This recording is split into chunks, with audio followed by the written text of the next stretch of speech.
पहाड़ों से मैदानी इलाके तक भयंकर ठंड, कोहरे से सावधान। राज्यों में आईएमडी का अलर्ट। देखें देश भर का मौसम अपडेट। देश के कई हिस्सों में शीतलहर और घने कोहरे ने जनजीवन को प्रभावित करना शुरू कर दिया है। पहाड़ों से लेकर मैदानी इलाकों तक लोगों को कड़ाके की ठंड और कोहरे का सामना करना पड़ रहा है। आईएमडी के अनुसार उत्तर भारत के कई राज्यों में घने से बहुत घना कोहरा और शीतलहर की चेतावनी जारी की गई है। ऐसे में आइए जानते हैं आपके शहरों और राज्यों में मौसम का क्या हाल है। सबसे पहले बात करते हैं राजस्थान की। राजस्थान में कड़ाके की ठंड का सिलसिला बना हुआ है। मौसम विभाग के मुताबिक पश्चिमी विक्षोभ के असर से राज्य के कुछ इलाकों में बादल छाए रहेंगे।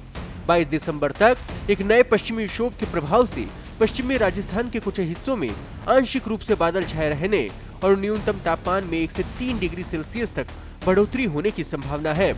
राष्ट्रीय राजधानी दिल्ली के कुछ हिस्सों में घने कोहरे और धुंध के कारण दृश्यता कम रहेगी। वहीं 21 दिसंबर तक मध्यम से घना कोहरा छाए रहने का अनुमान है। एक्यूआई के 450 के पार पहुंचे जाने की संभावना है। आईएमडी के अनुसार पंजाब, हरियाणा, चंडीगढ़, पश्चिमी उत्तर प्रदेश, उत्तरी मध्य प्रदेश और बिहार में सुबह के समय, जबकि पूर्वी उत्तर प्रदेश में 22 दिसंबर रात और सुबह के समय घना से बहुत घना कोहरा छाए रहने की संभावना है।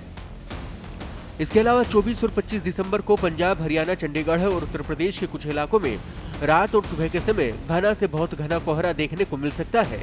वहीं अगले 5 दिनों के दौरान पश्चिमी हिमालयी क्षेत्रों में कई स्थानों पर बारिश और बर्फबारी की प्रबल संभावना बनी हुई है। खासतौर पर जम्मू कश्मीर और लद्दाख के कुछ हिस्सों में भारी बारिश या बर्फबारी हो सकती है। इसके साथ ही पंजाब के अलग अलग स्थानों पर हल्की से मध्यम बारिश होने की भी संभावना है। बीते 24 घंटों के दौरान राजस्थान और पश्चिमी उत्तर प्रदेश के कुछ इलाकों में न्यूनतम तापमान में लगभग 1 से 2 डिग्री सेल्सियस की बढ़ोतरी दर्ज की गई है। वहीं जम्मू कश्मीर, लद्दाख, उत्तराखंड, मध्य महाराष्ट्र, केरल और माहे के कुछ हिस्सों के साथ साथ छत्तीसगढ़, सौराष्ट्र और कच्छ और तेलंगाना के कुछ क्षेत्रों में न्यूनतम तापमान 1 से 2 डिग्री सेल्सियस तक गिर सकता है। वहीं गुजरात में आने वाले 2 दिनों तक न्यूनतम तापमान स्थिर रहने की संभावना है। उत्तराखंड में हरिद्वार और उधम सिंह नगर के लिए ऑरेंज अलर्ट जारी किया गया है। देश भर के मौसम समाचार में इतना ही। ताज़ा अपडेट्स और बड़ी खबरों के लिए बने रहे पत्रिका के साथ। मैं हूं आपके साथ कृपाशंकर शर्मा।